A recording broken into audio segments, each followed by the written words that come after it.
All right. Good evening, everybody. It's that time again, late night crypto talk. Bitcoin, Brandon from Los Angeles, California. Thank you for being here this evening. You are here to learn about cryptocurrency.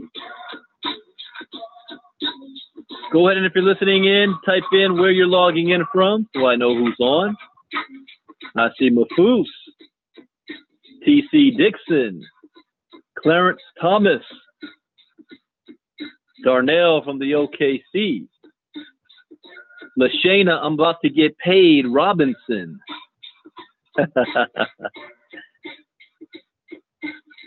We got Stan Williams from Tampa out there dodging the hurricane. I haven't turned on the news all day, so I got to see what's going on up there. I got a cousin in Tallahassee. Shauna from Charlotte. You know what? That's a new nickname for Lashana. Lashana, I'm about to get paid, Robinson. Bethany Gibbs from Seattle.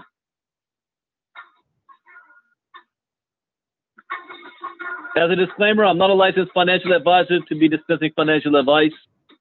I read the news, give my opinion, share suggestions, and it is up to you to make an informed, intelligent decision on which direction you want to move into.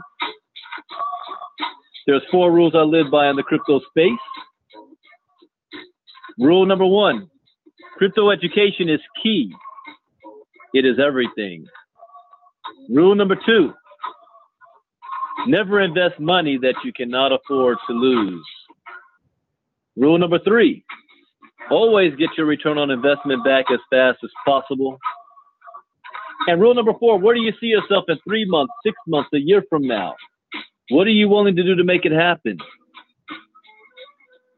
Make a decision, take action, and stay focused. Do not get distracted. You cannot be a part of everything. Now, this is not going to guarantee you success, but it will at least minimize your risk. And that, ladies and gentlemen, is the most that we can ask for. Good evening, Denisha, Marty. All right, so let's go ahead and go into a couple of articles that we're going to cover tonight. But to do that, I got to share screen first. So let me get that set up.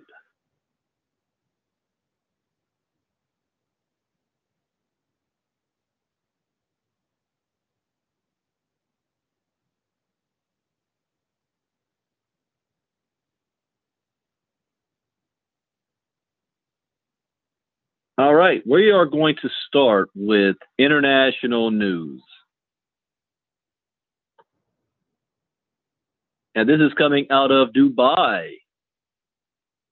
So this morning I covered Malta. And Malta is looking to be that crypto blockchain island of the world. They want to lead the world in this space.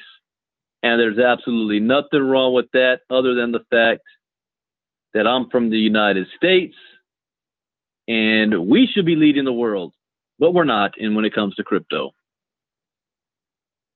So, Dubai to launch EM Cash, a government-backed cryptocurrency for everyday payments. I got to put my Bluetooth on. I'm already getting up and you guys aren't going to be able to hear me. So let me switch this.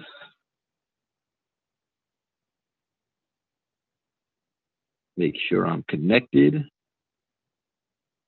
All right. So it should be good to go.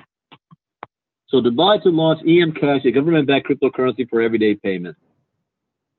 Oh, I got to put the link in the chat box.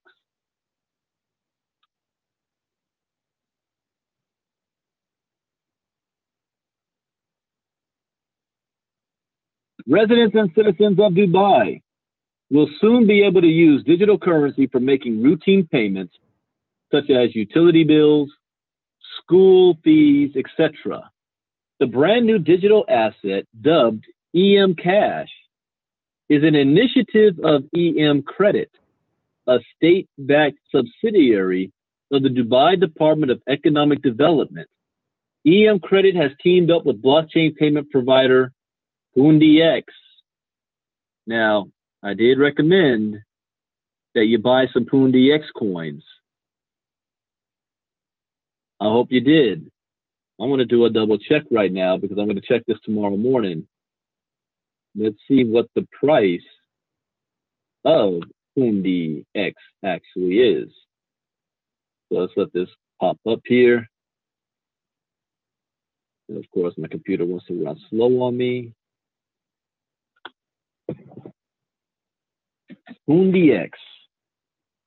I made some money on them the other day. All right. Let's see. Come on, I've got so much going on my computer. This is moving super slow.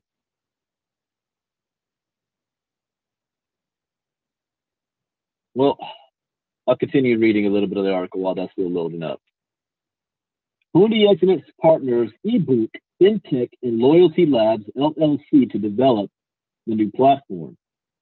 A number of point-of-sale devices compatible with EM Cash will be installed throughout the city for in-store payments. PoondiX, who will provide the terminals, said it plans to issue 100,000 of its devices globally within the next 3 years. EM Cash will serve as a digital equivalent of dirham, the United Arab Emirates fiat currency. Okay, let's see if it pops up for me now. Really? Okay. PoondiX. NPXS. So now they are down 1.23%. So it is worth 0.001 cents. Look at its history. At its height, it was worth 0.015 cents. Yeah, this is a coin that is cheap to buy, so you limit your risk. If you put like $1,000 on this, I mean, I want you to think about that for a second. $1,000 worth of coins. What if this sucker goes to 5 cents, 3 cents, 2 cents? Can you say cha-ching? And what will make it go that high? Well, news like this. The government of Dubai is teaming up with blockchain payment provider PoondiX I mean, that's big news right there. That's nothing to play with. So, in EM Credit spokesperson claimed that to be the world's first city to offer blockchain-based payment solutions to our residents, you hear that? They are the first city. That means they're not going to be the last. And if they're using Pundi X, we already know Pundi X is operating in South America and they're operating in Nigeria. Now Dubai. Next, I'm going to hear they're up all in Malta. So to be the world's first city to offer blockchain-based payment solutions to our residents is an exciting moment for Dubai. It confirms Dubai's status as an international tech hub. Deploying cutting-edge technology such as blockchain is a key priority and is delivering benefits to our citizens in the form of convenience and securities to customers and merchants across Dubai. The payments will not be limited for public services, as a number of non-governmental partners are set to join the platform further down the road. More details on the project will be provided later this year, and the technology is scheduled for approval by authorities by the end of 2018 as well. Zach Chia, CEO and co-founder of Pundi X, added that bringing blockchain-based payments technology into the government sphere is a major development for the technology. But to be able to bring it to one of the great cities of the world and the most advanced economy in the Middle East makes today a historic moment for the real-world application of a technology that has promised so much potential until now. In other words, when you're looking at altcoins, you want to look at what coins have real-world use, real-world application. And this is one of them. They're already proving that they're doing it. So yeah, if you're looking to take a risk in purchasing an altcoin, this might be a coin to do so. Now, I am not a licensed economic advisor to be dispensing financial advice. All I know is that if you put $1,000 or $500 or $100 on a coin that's only worth 0.001 cent, you're going to get a lot of coins. And if this Pundi X starts catching on and country by country, city by city begins to add it, what do you think the value of that coin is going to be in the future? Remember, at one point, Bitcoin was worth 0.008 cents. And if you put $100 on Bitcoin back then, that's worth $1.4 million today. So what if you do put $1,000 in on this? Now, I'm not saying Pundi X is going to get skyrocketed into the thousands of dollars like Bitcoin. In fact, it's impossible. How do I know it's impossible? Look at the supply cap. We're talking 125 billion coins. There's no way the sucker, at most, depending on what the entire market cap, this number here does, I don't know. This thing could get to 15 cents, 30 cents. There's just too many coins out there. See, Bitcoin only has 21 million. This one has 125 billion. So there's a limit. Unless, this market cap gets into the trillions of dollars, 2 or 3 trillion, then you can see this coin getting into $5 range, $10 range, $20 range, and $20 range at when you bought it for 0.001 cents. Are you kidding me? That's a freaking landslide. So some of you are going to make some money off of this. Some of you are just going to listen to me and not do anything. That's your prerogative.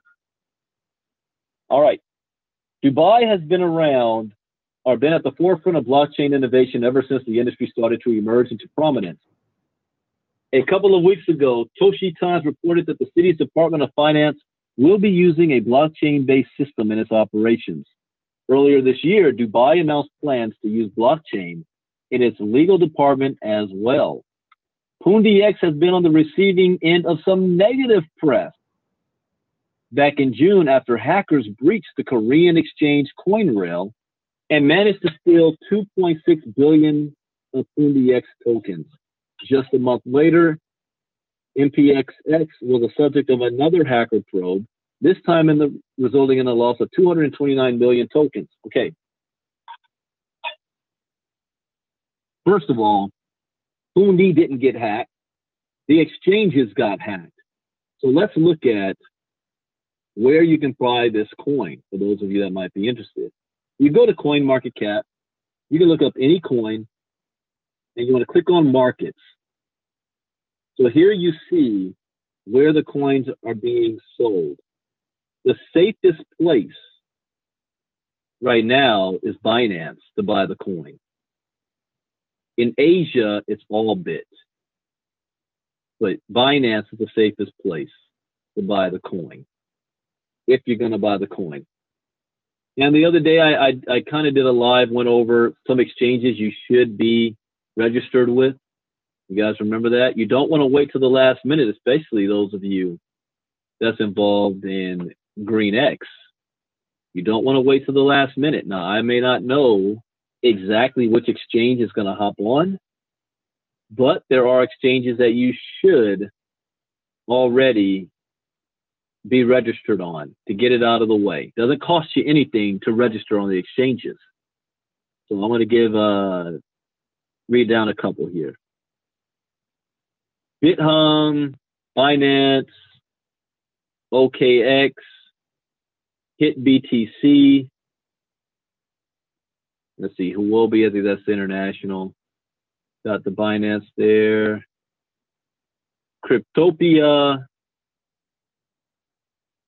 Poloniex, there's HitBTC, Bittrex. You know, those Kraken, yes, they've been hacked before, I think. So make sure you're registered on these. So when a new coin comes out, you don't have to wait a week or so going through your registration process and you just missed the curve. What's going on, Mr. Stewart? And Mr. Stewart, Clevie, if you can, that private presentation I did for you, if you've got that recorded, please shoot that over to me. All right, let's go back to Dubai, the article. Okay, done with that article. Go on to the next one. IBM launches their blockchain-based food tracking network. Gets first huge partner. Can anybody identify IBM? The kids today couldn't. All they know is Microsoft and Apple. They don't really understand or know what IBM is or what they do. But IBM,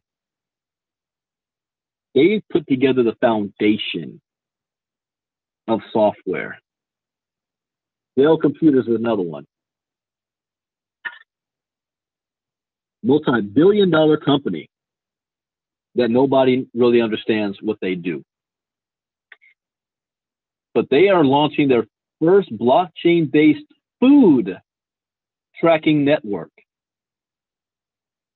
After 18 months of testing, they've been in this for a while now.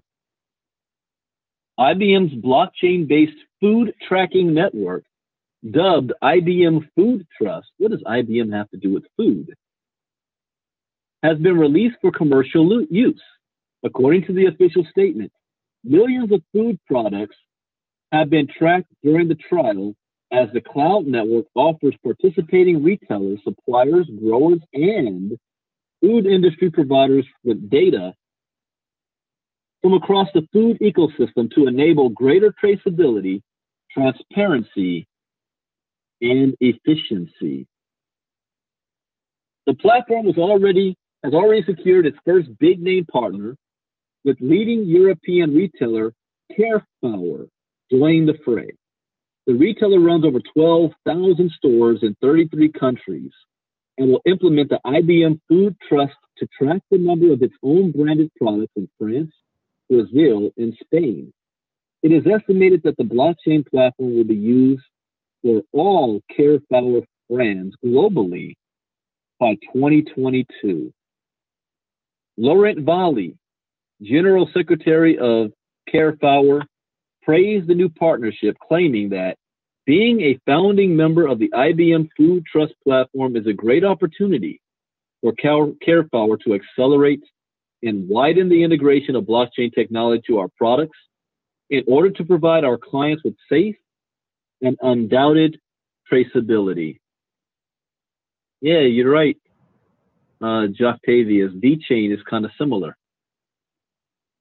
IBM Food Trust allows members from all stages of the supply chain, from growers to suppliers to retailers, to share information about the food. Okay, you guys know how cars, if you're going to buy a new car, they've got something called, what is that, Carfax or something, so that you're able to trace from when the car hit the out of the assembly line, everything that happened in that car's history, even previous owners, the Carfax.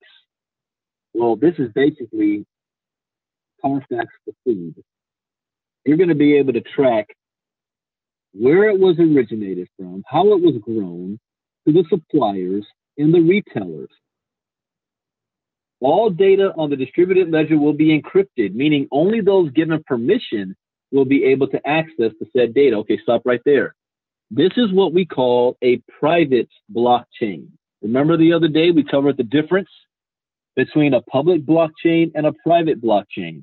And I did that training on members only. I think that was 2 nights ago. There's a difference between public blockchain and private blockchain. This one is private.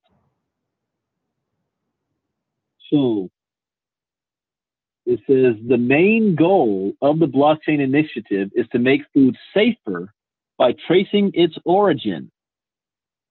However, there are more benefits to it, as the Food Trust is expected to optimize the supply chain by providing insights on product freshness, waste reduction, and transparency.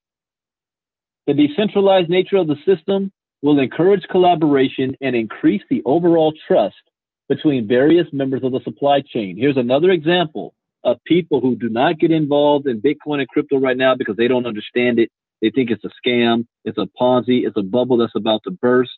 They're going to go to the grocery store buying stuff and not realize that the stuff that they're buying is being tracked on the blockchain. The infrastructure is being built underneath us. Bridget Van Kralingen, Senior VP at IBM, added that the currency of trust today is transparency, and achieving it in the area of food safety happens when responsibility is shared. That collaborative approach is how the members of the IBM Food Trust have shown blockchain can strengthen transparency and drive meaningful enhancements to food traceability. Ultimately, that provides business benefits. You got to be kidding. Oh, somebody's trying to call me. Okay, I should still be on right now. All right. Ultimately, and if you can't hear me, you guys will say it. Lost sound. Anyways, ultimately, that provides business benefits for participants and a better and safer product for consumers. IBM Food Trust is currently one of the largest enterprise-level blockchain networks around, and is a great example that distributed ledger technology can be applied not only to cryptocurrencies, but real-world use cases as well. That's almost a quote that I may have to write down later. The platform is now available for food enterprises worldwide, with subscription prices ranging from $100 to $10,000 per month. What? Joining CareFower is the first wave of adopters and cooperatives. Top co-associates and Wakefern, who represent over 15,000 stores and suppliers, Beef Chain, Scowler, Smithfield, and Denick Fruit Source. This is all European stuff. This isn't in the United States yet. Other big names have already joined the initiative earlier, including multinational giants such as, here we go, Walmart, Dole Food, and Nestle, among others. Last month, Walmart issued a statement to all its leafy green suppliers saying they must start using IBM Food Trust by September 2019. So let me ask you a question. Are they coming to you, asking you, the shopper who shops in Walmart, is it okay if we use blockchain technology to track our food? Are they getting your permission for this? Do they even care? See, that's my point. Your opinion and participation is irrelevant. It is going to happen anyway. And it is literally being built around and up under us right now that's paying attention. All right, and the last article up for tonight, we got to talk about a critic, and we've got him out there. Let me put this link for you guys.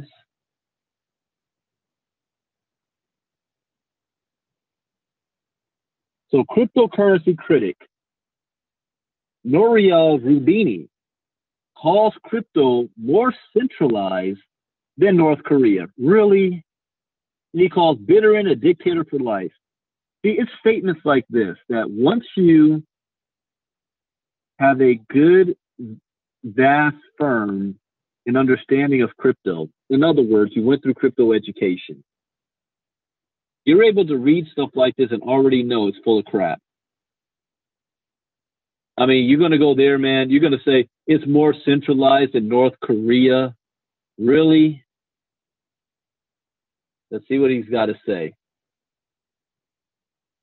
A frequently cited source for discontent amongst cryptocurrency critics is that the technology has not yet reached the desired level of decentralization. Explain yourself. What does that mean? What are you talking about? Although it is generally accepted that this will not be a problem once the technology gains more widespread adoption and continues to develop, notorious cryptocurrency critic Nouriel Roubini is out today with a tweet calling cryptocurrency more centralized than North Korea.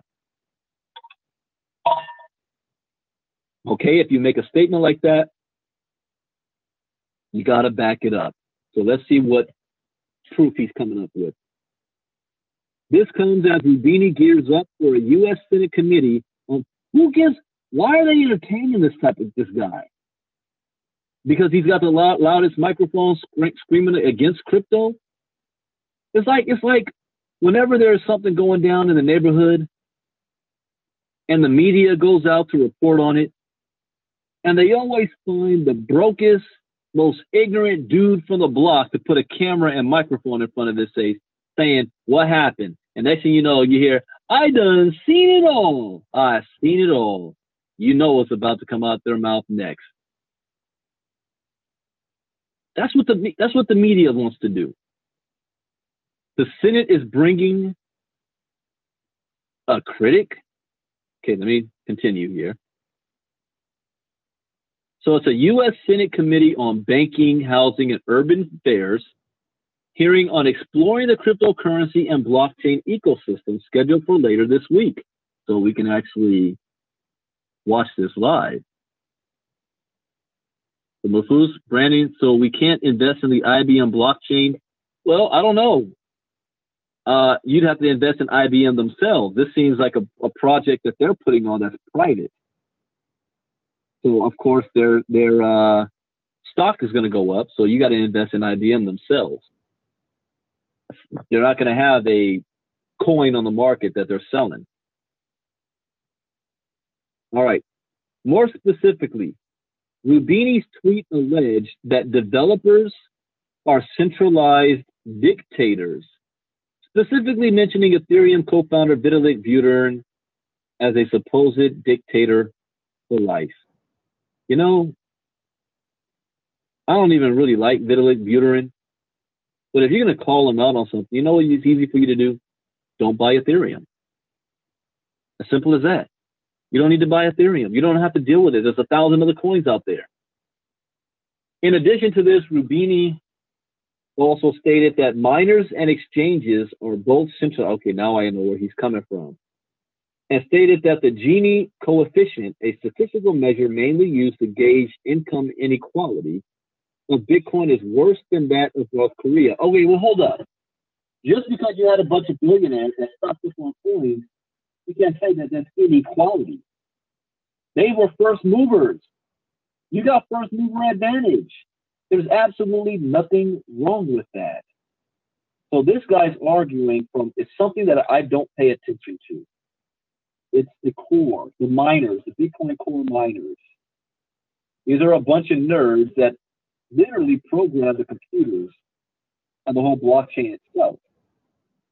And whenever they want to, either expand or contract, they have to come to a vote, a consensus. And if they don't, you end up with a fork, like Bitcoin Cash. You got half the Bitcoin community backing Bitcoin Cash, the other half backing the original Bitcoin. So let's see here. He's saying it's worse than that of North Korea. Several Twitter commenters have noted that Rubini's comments are, first and foremost, severely oversimplified. That's correct. With different cryptocurrencies having a varying degree of decentralization. That's also correct. Furthermore, commenters have also raised that decentralization is, in general, improving over time as new decentralized exchanges, more developers, investors, and innovation occur within this sector. I agree with that. The self-described Bitcoin evangelist, Alistair Milne, has also responded to Rubini's claim that the Gini inequality coefficient for Bitcoin is higher than that for North Korea, calling the statement inaccurate, referencing that the largest Bitcoin wallets are owned by massive groups of people, and that's true as well. This is not the first time that Rubini, nicknamed Dr. Doom, after his bearish predictions on the financial crisis, has made his negative bias towards cryptocurrencies known. I'd love to debate him. Nothing like a good, intelligent debate. Not, some rant over cheerleaders in the space, but someone that can actually think and come up with a good, valid argument. And he's known as Dr. Doom.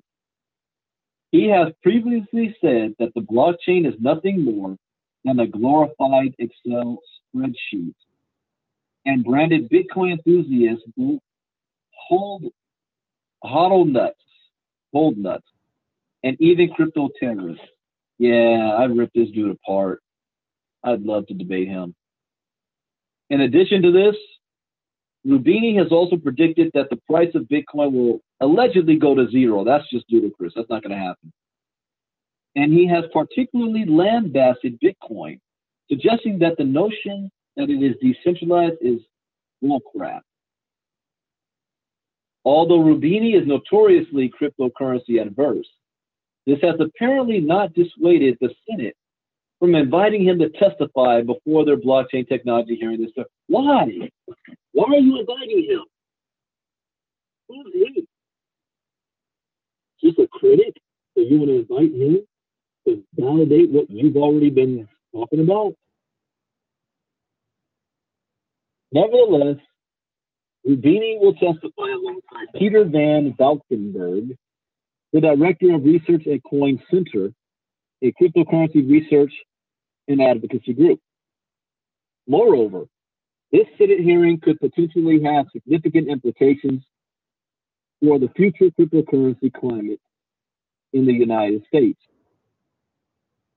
It was already quite plain that Rubini would intend to discourage lawmakers from introducing any cryptocurrency-friendly regulations, but his latest tweet would seem to cement that prediction.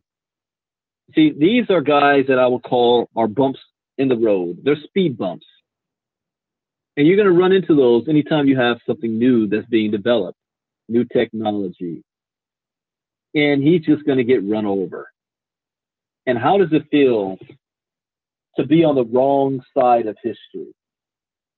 Who wants to be that guy that said, ain't nobody going to drive that motor car that Ford came out with? People still want to ride horse and buggy. I love my horse. It's my best friend. You want to be that guy?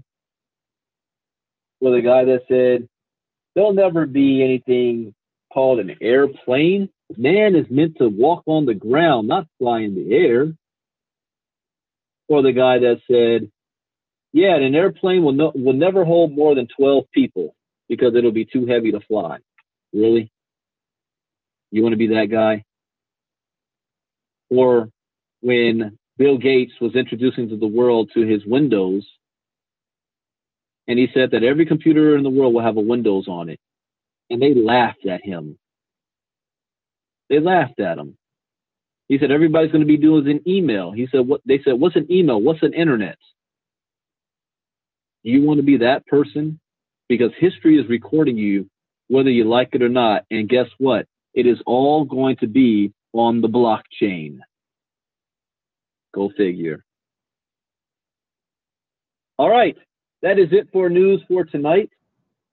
Late Night Crypto Talk. I hope you learned something new. As always, that is the point. I will be back tomorrow morning for early morning crypto talk. And for someone said, Brandon, how are you doing? How are you doing 2 crypto talks a day? How are you keeping up with that? Well, number one, this isn't work for me. I don't have a 9-to-5 job. I live off the crypto. And I spend at least 3 to 4 hours a day studying this space. And you know where 2 of those hours come in? Of me doing crypto talks. Not for your benefit, but for my benefit so that I can learn. I'm just allowing you guys to learn with me at the same time. Or are you investing in your own education? Are you investing in your growth? So yeah, 2 crypto talks is nothing. At one point I was thinking about doing 3, but said, nah, I need that other time. So stay plugged in. Be like Bethany and actually take action from the information you're learning that she then turned around and used to buy mining rigs. Keep flipping it. Bitcoin is freedom. See you all tomorrow morning. God bless. Bye-bye.